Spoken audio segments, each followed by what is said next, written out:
నమస్కారమండి. ఇది మన రేడియో కథలు. నేను మీ జ్ఞాపకాల స్నేహితుణ్ణి. కూర్చున్నారా? బహుశా ఈ వీడియోను మీ మొబైల్లోనే చూస్తూ ఉండొచ్చు.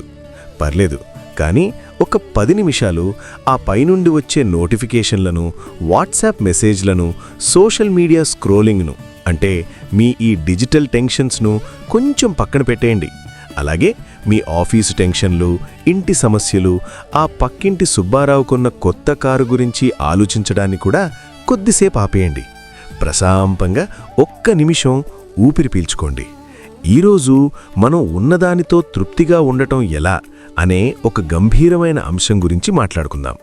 గంభీరమైనదే గాని మనం మన పద్ధతిలో సరదాగా, ముచ్చటగా మార్చేసుకుందాం.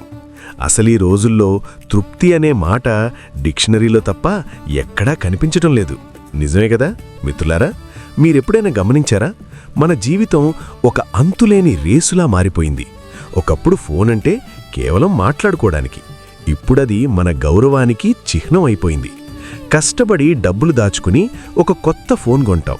కొన్నప్పుడుండే ఆనందం సరిగ్గా 2 రోజులుంటుంది.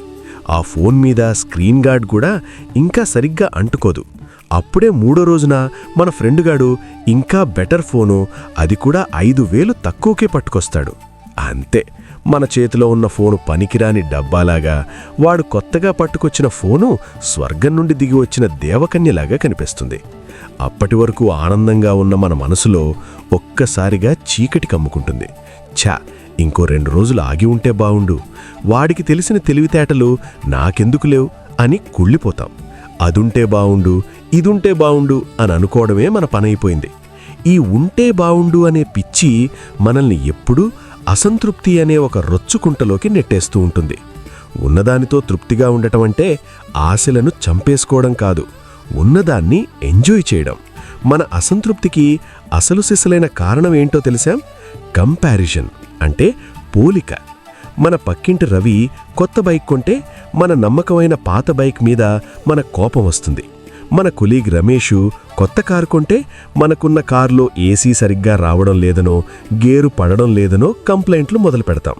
మన ఫ్యామిలీతో సరదాగా గడిపిన అందమైన సమయం కంటే సోషల్ మీడియాలో ఎవడో ఫేమస్ అయినవాడు తన ఫ్యామిలీతో స్విట్జర్లాండ్లో దిగిన ఫోటోలు చూసి మన లైఫ్ గల్లీ దాటడం లేదు, వాళ్ల లైఫ్ ఏమో ఖండాలు దాటుతోంది, ఏంటి మన బతుకు అని కుళ్ళిపోతాం. పోలిక అనేది మన సంతోషాన్ని దొంగిలించే దొంగలాంటిది. పక్కింటి వాళ్ల గడ్డి ఎప్పుడూ పచ్చగానే కనిపిస్తుంది, ఎందుకంటే మనం వాళ్ల గడ్డిని దూరం నుండి చూస్తాం కాబట్టి. దగ్గరికెళ్ళి చూస్తే ఆ గడ్డిలో కూడా పురుగులుంటాయి. ఆ గడ్డిని పెంచడానికి వాడు ఎంత ఎరువు వేశాడో మనకు తెలియదు. మన దగ్గరున్న అద్భుతమైన వజ్రాన్ని పక్కన పెట్టి వేరే వాళ్ల దగ్గరున్న గాజు ముక్కను చూసి ఊరిపోతున్నాం. ఎదుటివాడి గీతను చెరపడం కంటే మన గీతను పెద్దది చేసుకోవడం ముఖ్యం. కానీ మనం మన గీతను చూసుకోకుండా పక్కవాడి గీత ఎంత లావుగా ఉందో కొలుస్తూ కూర్చుంటున్నాం. సరే, ఈ పోలిక అనే దొంగను పట్టుకోవాలంటే మన దగ్గర ఒక ఆయుధం ఉండాలి. ఆ ఆయుధమే కృతజ్ఞత. ఉన్నదానితో తృప్తిగా ఉండటానికి కృతజ్ఞత అనేది ఒక మంత్రం లాంటిది. మనం ఉన్నదాన్ని గుర్తించి దానికి మనస్ఫూర్తిగా థ్యాంక్స్ చెప్పుకోవడం. ఇది వినడానికి చాలా సింపుల్గా ఉంటుంది కదా, కానీ దీని పవర్ చాలా ఎక్కువ. కృతజ్ఞత అంటే నాకు ఇల్లు లేదు, కానీ కనీసం ఒక చిన్న గుడిసైనా ఉంటే బావుండు అని అనుకోవడం కాదు. నాకొక చిన్న ఇల్లు ఉంది, దీనికి థ్యాంక్స్. బయట ఎండ నుండి, వాన నుండి ఇది నన్ను కాపాడుతోంది. ఎంతోమందికి కనీసం తలదాచుకోవడానికి కూడా నీడలేదు కదా అని అనుకోవడం. కృతజ్ఞత అంటే లేనిదాని గురించి ఆలోచిస్తూ రక్తం ఉడికించుకోవడం కాదు, ఉన్నదాని గురించి ఆలోచిస్తూ ఆనందంగా ఊపిరి పీల్చుకోవడం. మన దగ్గర ఏముందో ఒక్కసారి లిస్టు రాసుకుంటే మనకంటే పేదవాళ్లు ఈ లోకంలో కోట్లాది మంది ఉన్నారని అర్థమవుతుంది. మనం ఏదేని గురించి కృతజ్ఞతగా ఉండాలో తెలుసా? ముందుగా మన ఆరోగ్యం. ప్రొద్దున్నే లేవగానే మన 2 కళ్ళు ఈ అందమైన ప్రపంచాన్ని చూస్తున్నాయి, దానికి థ్యాంక్స్ చెప్పారా? మన 2 కాళ్ళు మనల్ని నడిపిస్తున్నాయి, మన చేతులు మన పనులు చేసుకొనిస్తున్నాయి, దీనికంటే ఇంకేం కావాలి? హాస్పిటల్కెళ్ళి చూడండి, ఒక్క నిమిషం ప్రశాంతంగా ఊపిరి పీల్చుకోవడానికి 1000 రూపాయల ఆక్సిజన్ సిలిండర్ మీద ఆధారపడేవాళ్లు ఎంతోమందున్నారు. ఒక్కడుగు వేయడానికి ఇతరుల సహాయం కోరేవాళ్లున్నారు. మనకి కడుపు నిండా భోజనం దొరుకుతోంది, ఇది చిన్న విషయమా? ఈరోజు రాత్రి ఏం తినాలి అని మనం ఆలోచిస్తున్నామంటే మనం అదృష్టవంతులం. ఎందుకంటే ఈ ప్రపంచంలో కొన్ని కోట్ల మంది ఈరోజు మాకు తిండి దొరుకుతుందా అని ఆలోచిస్తున్నారు.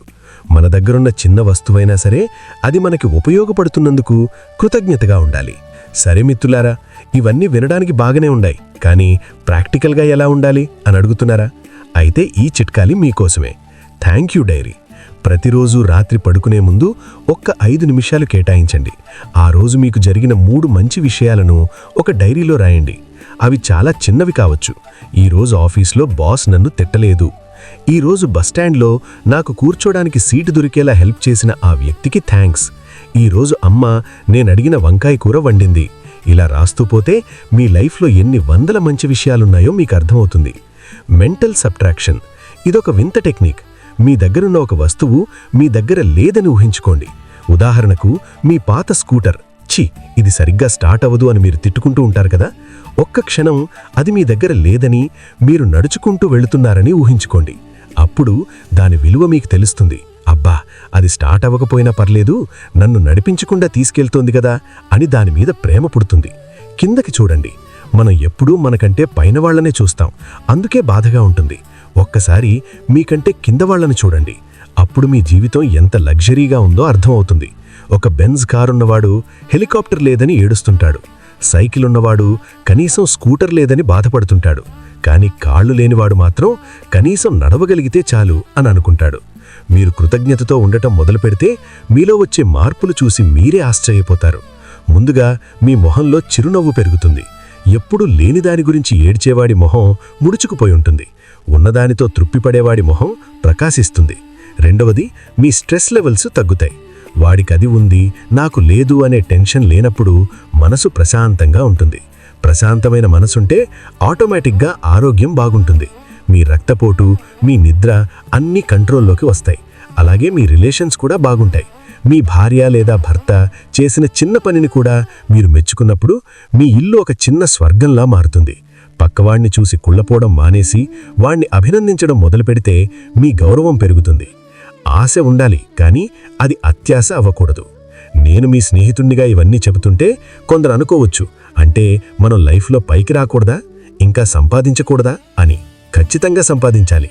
ఆశ ఉండటం తప్పు కాదు, కానీ ఆ ఆశ మిమ్మల్ని ఈ క్షణంలో ఉన్న సంతోషాన్ని అనుభవించకుండా చేస్తేనే తప్పు. ఒక పెద్ద బిల్డింగ్ కట్టాలని కలకనండి, దానికోసం కష్టపడండి, కానీ ఆ బిల్డింగ్ కట్టే వరకు నేను సంతోషంగా ఉండను అని మొండికేయకండి. ఇప్పుడు మీరున్న చిన్న గదిలో సంతోషంగా ఉంటూనే పెద్ద బిల్డింగ్ కోసం ప్రయత్నం చేయండి. అప్పుడు మీరా బిల్డింగ్ కట్టాక కూడా సంతోషంగా ఉండగలరు. లేకపోతే బిల్డింగ్ వచ్చాక కూడా ఇంకేదో లేదు అని మళ్ళీ బాధపడతారు. సంతోషం అనేది మనం చేరుకోవలసిన గమ్యం కాదు, అది మనం ప్రయాణించే దారిలోనే ఉండాలి. ఈరోజే మొదలు పెడదాం.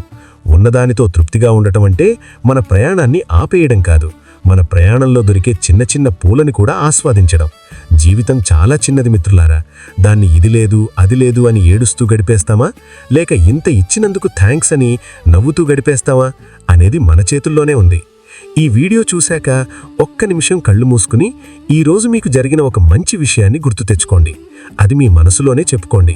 మీకు తెలియకుండా మీ పెదవుల మీద ఒక చిన్న నవ్వు వస్తుంది. అదే తృప్తి, అదే సంతోషం.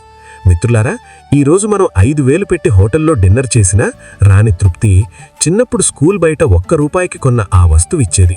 అది పిప్పర్మెంటా, బొమ్మలా, లేక ఐస్ ఫ్రూటా?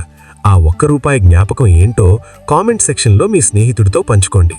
మరిన్ని ఇలాంటి జీవిత సత్యాల కోసం మన రేడియో కథలను సబ్స్క్రైబ్ చేయండి. జీవితాన్ని సంతోషంగా మార్చుకునే మరో చిన్న సూత్రంతో మళ్ళీ కలుద్దాం. అంతవరకు సెలవు. నేను మీ జ్ఞాపకాల స్నేహితుణ్ణి.